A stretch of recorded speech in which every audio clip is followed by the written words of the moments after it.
in one of my former life, I don't always have a good relationship, like husband and wife, similar to you. In one of my former life, also very difficult for me to go out, to meet other people. Even as a master, the partner was very, very jealous. Yeah, because being a master and everybody adore me, things like that. Very difficult to go anywhere, to do anything. It's so difficult. You cannot imagine if you don't have it. Nah? You cannot imagine how difficult it is. For some people, you cannot imagine how can another person enter your life as your trusted life partner, become such a controlling mechanism that you feel like you have no more life. You're supposed to share life, not given life, But after you married, you realize that you're done. Yeah, sometimes it's like that, yes. My ex-husband was a very good man. Even before I wasn't a master or anything. But even then he blessed me. He said, oh, why not? You can be a master. At that time, I wasn't anybody, just a Buddhist believer, And I told him, oh, we have master, but only men can become master. Only men can become Buddha. It is written like that. So I said, nonsense, you can become a master. And his word came true. Because he always tells the truth. Even he is not a believer in anything or practitioner, but he always told the truth. So maybe that's why whatever he say come true. Or maybe he intuitively knows that, because he know I'm very spiritual and I very much into spiritual, even in married life. Yeah, but that is rare to find. Eh? In many former lives, my husbands or my wife was very, very terrible, wicked, and controlling. Even go group meditation, or I go, for example, retreat like this, or he would make hell, either make trouble or don't come with, or come with but nagging to go home immediately, or in the middle of the retreat, just making everyday trouble, causing mental stress and terrifying stuff. Sometimes even violent in some of the former lives. Whenever, if I'm a master, I always have some factor, some opposite factor next to me all the time. So if you don't have this situation, if your husband is not possessive, or if your wife are not possessive, you cannot understand his problem. It's very brave of him to come, no matter what happened afterward. Because I was in that situation in many former lives, yes.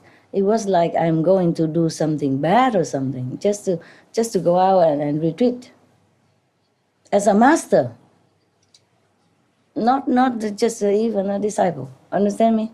And have so much trouble like that in some of the former husband or wife or lovers before, Yes, and you don't understand this. Oh, I would never be able to see you. Understand this? So in a way, I'm very lonely, but in a way, I'm lucky, You are lucky, I mean. Suppose I have a husband, maybe I'll never be able to get out. Or with difficulty, yes? Or with a heavy heart, yes? And less blessing for you. Understand what I'm saying? I am so sorry for any of you if you have difficulty with your partner. They are not enlightened enough, that's why, yeah? When you're here, you'll be happy, man. Don't keep the faith like this. Be happy as long as you can. Your time is short. Freedom, hard to find. Short-lived freedom, Never mind. Okay. Nowadays,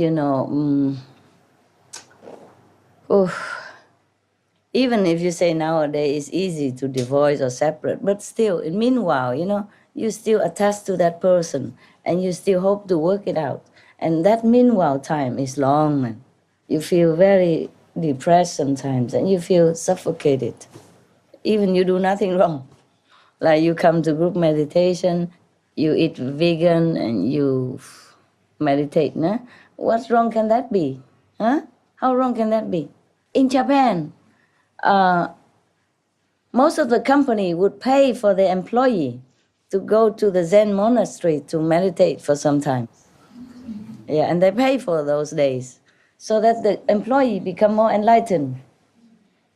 Yes, more intelligent when they come back to work for the company. Isn't that a smart choice? Yes. That's why the Japanese, they're so successful. Their car are top 10 in the world, top 5. Yeah? People prefer Japanese car. You see what I mean?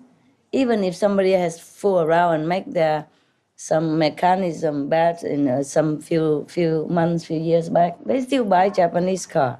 It's still a very trustworthy car. Low maintenance, yeah, low price, and good quality. Because they work with intelligence, with conscience, yeah. Mm. You see, the company is like that. Pay for the employee to go to the Zen monastery to have a week off or 2 weeks off just to do Zen meditation, to train their mind to calm down so that they can think better, so that they can service the company more efficiently. Yeah? You see that? So how can the wife don't understand? Or how can a husband not comprehend that his wife or her husband go to meditation? That is good for the family, good for the country, good for the relationship. Unless you want a stupid husband, easy to control, then no. But if you want a good husband, then you have to respect him. And if a husband is more enlightened, then he's more respectful person, right? He's more intelligent. So if a husband or a wife became enlightened, wouldn't that be better? Yeah? Wouldn't you be more proud to have more a saintly husband? Yeah. That mean good for you, no? Yeah. So I don't really understand this. Okay? Well, because I don't have a husband now, so if I have him, maybe I tell him, don't go group meditation. This is some kind of love, of course, but the selfish love, you know, a more possessive love. Want him all the time for you. So he's always nearby, so you know what he's doing. Because if he go group meditation, you don't know what he's doing. And you alone at home. But even the deepest level of love should have a little bit space sometimes, you know, to breathe, you know? Like fire, wood. If you stick them together too close, they don't burn well. Have to need a little space. So husband and wife, if after a little separation, come home should be better, no? Absence make the heart fonder, that's what they say. So what's the big deal of husband go group meditation or retreat for a few days, or the wife, you know? Then you appreciate each other more, né? Yes. For example, if the wife gone away for 1 week, the husband stay home and have to wash clothes, wash dishes, and go vacuum, then appreciate the wife more, what she does every day. Yes. And if the wife, the husband gone away, and the wife had to bring the grocery home, you know, go shopping alone with a big grocery, or have to take the garbage out herself, yeah? I have to drive to work, for example, maybe, then she would appreciate more of the husband's service while he's at home. That should be advantage, né? And you appreciate each other more instead of, you know, suffocating each other. A marriage is not a prison, né? But many make it into a prison. And then you just have to listen to always each other, or obey each other, or say bind into each other, then you don't grow anymore. You don't have time to learn new things. You don't have time to meet new people. You don't have time to research onto something more interesting, even on internet or with your friends. Or you don't have anything fresh, you know? Every day same recycle stuff.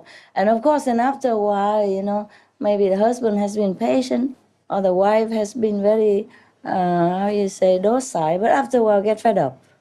And then suddenly met somebody or see something more interesting than break. Yeah, divorce. And nothing can replace repair that anymore. This is a problem, yeah?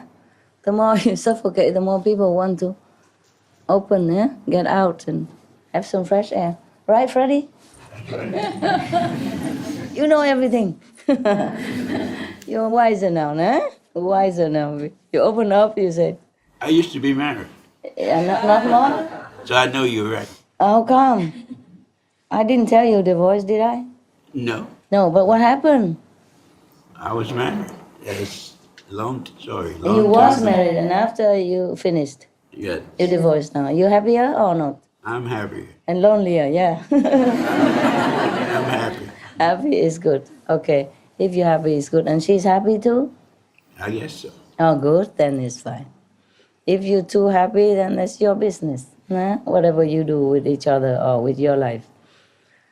Yes, in this life, sometimes you're very lonely. You feel lonely, especially in a big city. Nah? People just don't even know the neighbor, and nobody know each other anywhere.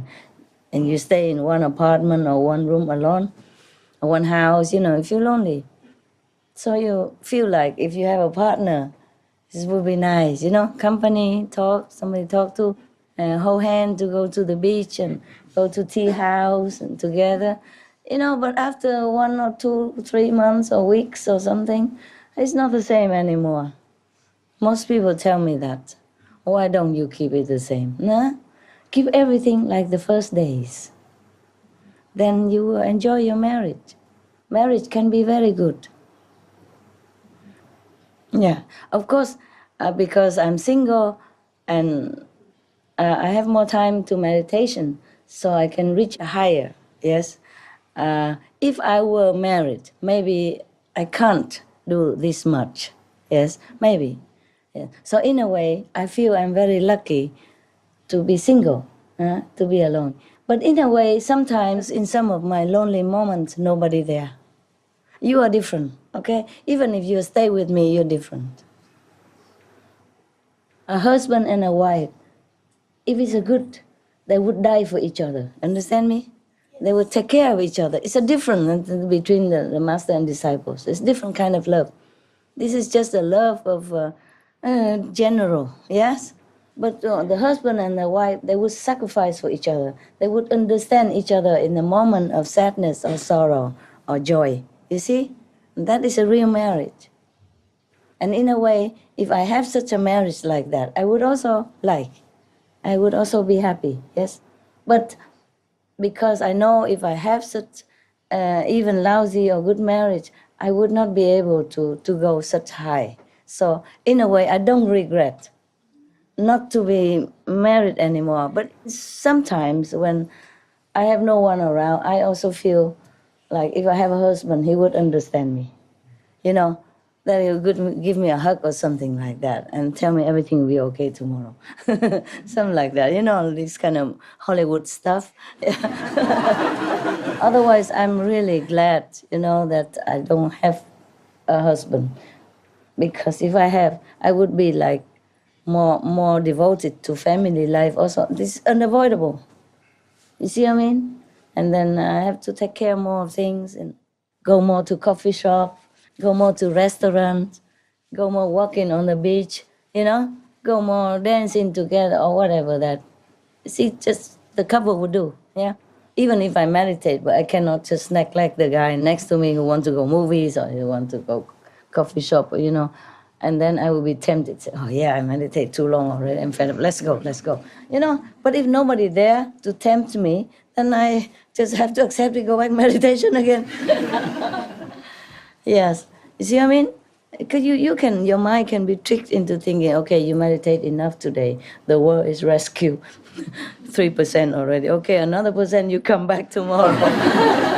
So many people, after marriage, they meditate less. I don't mean all of you, huh? Some of you. Marriage is not an obstacle to your meditation or your spiritual progress at all. But if you're lucky, huh? Meet a really good partner who understands you and who go the same way with you or who support the way you're going with your life, then you have more time and maybe more balance. But still you would have also some time for family. That's normal. If I was still had married or had a boyfriend, whatever, yeah, I wouldn't be able to go this high. Honestly, like that. It is like that. But I wouldn't mean that, I don't mean that you all go home and quit your husband and wife. You don't need, okay? You don't need. Because you don't need.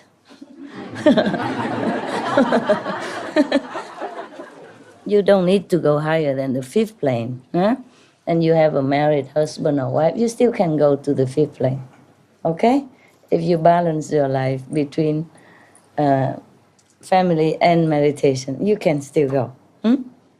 Some people still can do it, so don't worry about that, okay? Some of the Indian saints, yeah, master, they're married too.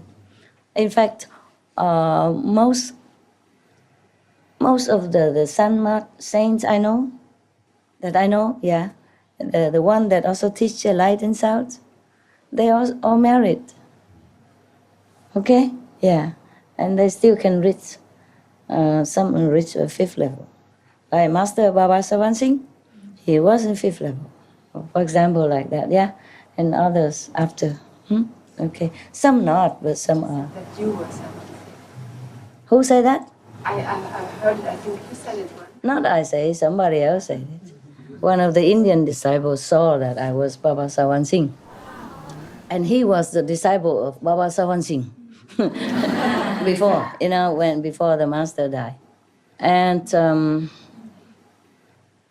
when I give initiation before, the people who knows nothing about Baba Sawan Singh saw me that I am Baba Sawan Singh.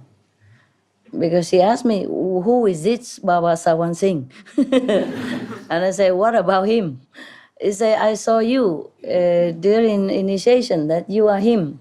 So who is his guy with the long hair and white, and his name is Baba Sawan Singh? I said, well, you saw him, why you ask me? She told me that I and Baba Sawan Singh is one person. That's what she said. One, she said like that. I said, okay, you saw him, why didn't you ask him? So this is just a few incidents, There are some other people also saw me as Baba Sawan Singh in former life, and they inform you, okay? That's it. And I also inform you from one of your sister, but who cares? And the present life is important, eh? Sometimes during the course of talk or something, maybe you experience this or you know that, but it's not important. Important is now, yeah? If you feel good with me, if you have good experience with me, if your life changed for the better, no matter what I was in the former life, if I couldn't do this to you, what's the use, okay? Yes, I have so many lifetime and many things I did and many things I had to do, many forms I have to take. So everything is past, yeah? And in the future, if you see me again, ever, maybe I'm in different form. Yes. But if you come back, you will have the feeling of familiarity. And then you probably will follow me again. Some of you have been with me before, huh? Yes, as disciples, as lovers, as relatives, as friends, as neighbors, as enemies. Yeah, the enemies love me dearly. Love at first sight. So I have all kind of people. All right. It doesn't matter who I was, nah? What I am now is important. Okay. Wow, why do I talk so much, man? I love you guys so much. We love you, man. Thank you, Freddie. I know many of you go through difficulty to come here. And as much as you appreciate me, I also appreciate you that you did all this to come here. It's good for you. Nah? You bathe in powerful blessing. If you can see it, one of you saw it, right? One of you yesterday, the day before, she saw it. So powerful that it washed away many of your stuff, stuff. Huh? And it's more or less somehow would help you elevate, you know, one way or another, little or a lot. None of you come home like empty-handed, okay? Anyway.